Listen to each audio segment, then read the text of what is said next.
Y ya para este tema, para conversar sobre esto, ya damos la bienvenida a Milena Almeida, ella, como decimos, docente de la Facultad de Comunicación Social de la Universidad Central del Ecuador y también es directora del Instituto de Género de esta universidad, a quien, como siempre, le damos las gracias por estar en este medio. Buenos días, Verónica, Gabriela, un gusto estar con ustedes. Solamente una aclaración, actualmente no soy directora del INIGED, del Instituto de Igualdad de Género y Derechos, es Magíster Cristian Paula. Sigo estando, no obstante, como investigadora asociada. Ujú.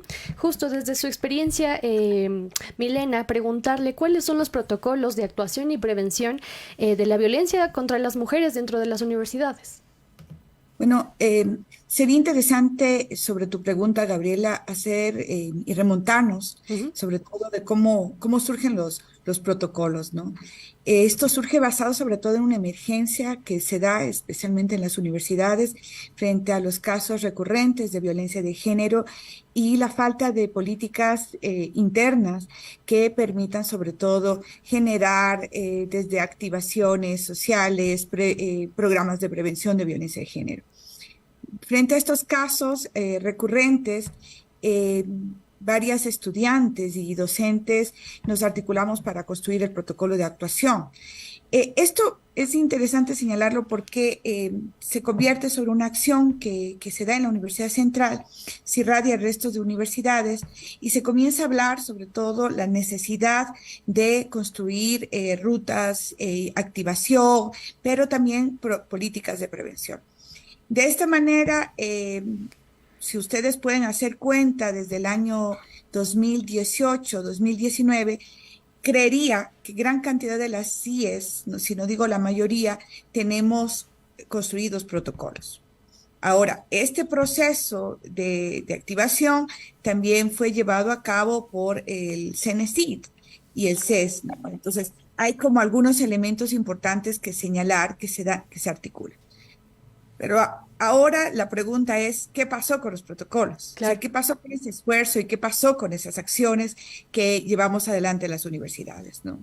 Y esa va ahí direccionada a mi pregunta, Milena, porque, digamos, varias estudiantes de la Universidad Central, al menos en estas últimas semanas, han dado a conocer una denuncia en la Facultad de Derecho que tiene que ver contra un docente, pero al parecer estas denuncias fueron archivadas, las autoridades de la facultad no dieron como cabida a las denuncias. ¿Por qué esta sensación de impunidad en las estudiantes?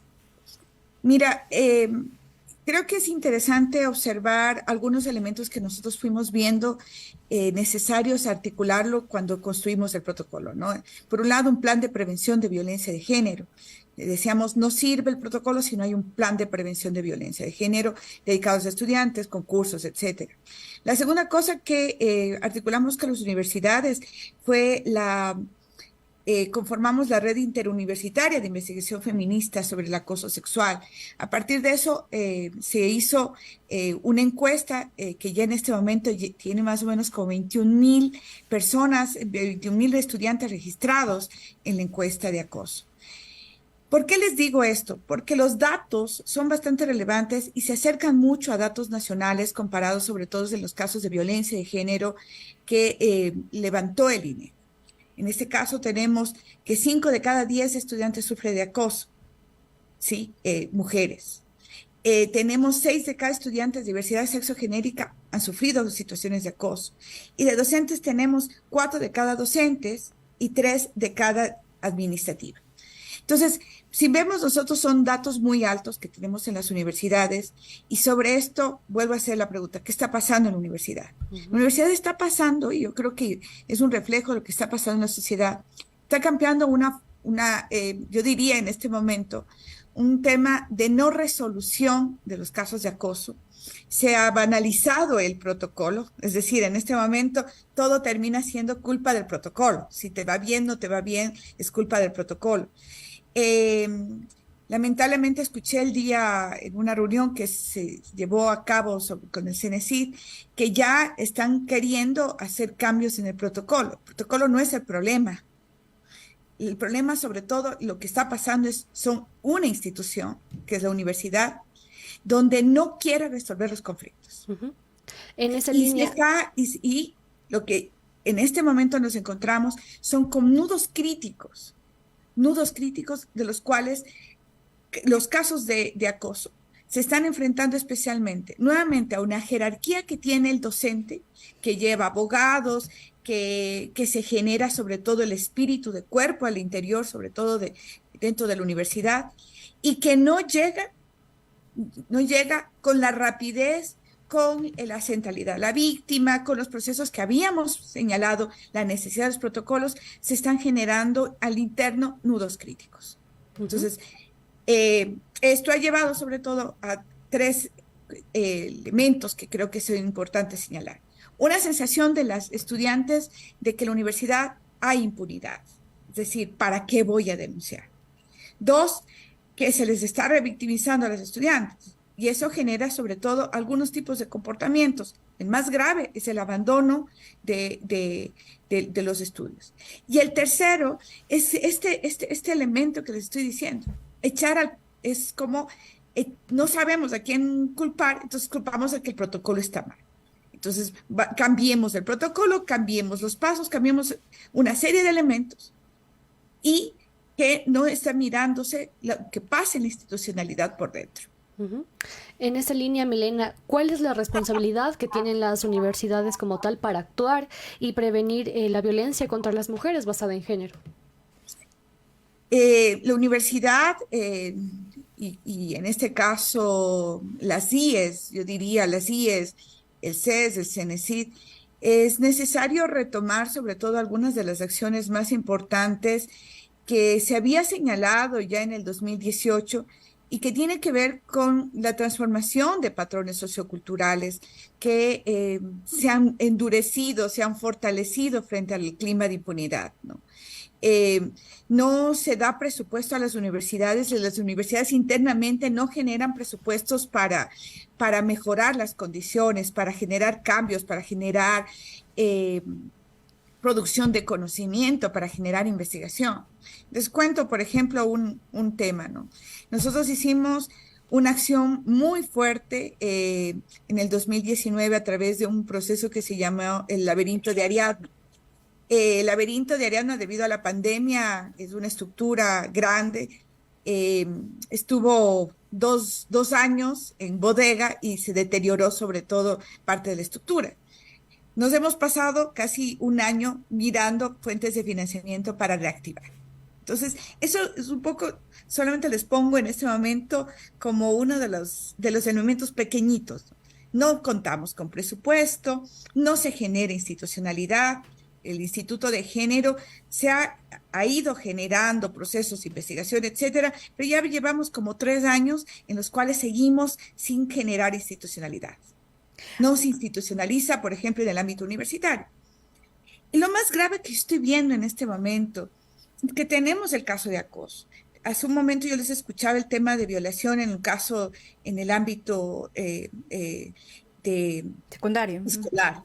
Teniendo además el caso que para nosotros como Estado ecuatoriano nos puso el dedo en la llaga, que es el caso Paola Albarracín, que señalaba además el cumplimiento de políticas públicas para cambiar esta situación. Y nos enteramos ayer que se genera un Ministerio de la Mujer, cuando ya tenemos un Consejo de Igualdad de Género. Entonces lo que estamos haciendo es diluir y traslapando responsabilidades.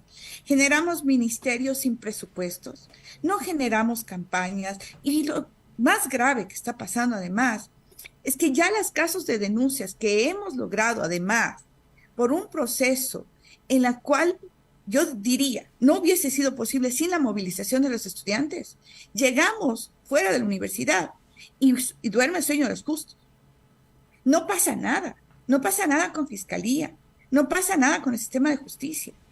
Entonces yo les digo, solamente en este momento para completar este proceso de diagnóstico, sería interesante cuántos casos de acoso han sido judicializados, cuántos de esos casos se cayeron en el sistema judicial.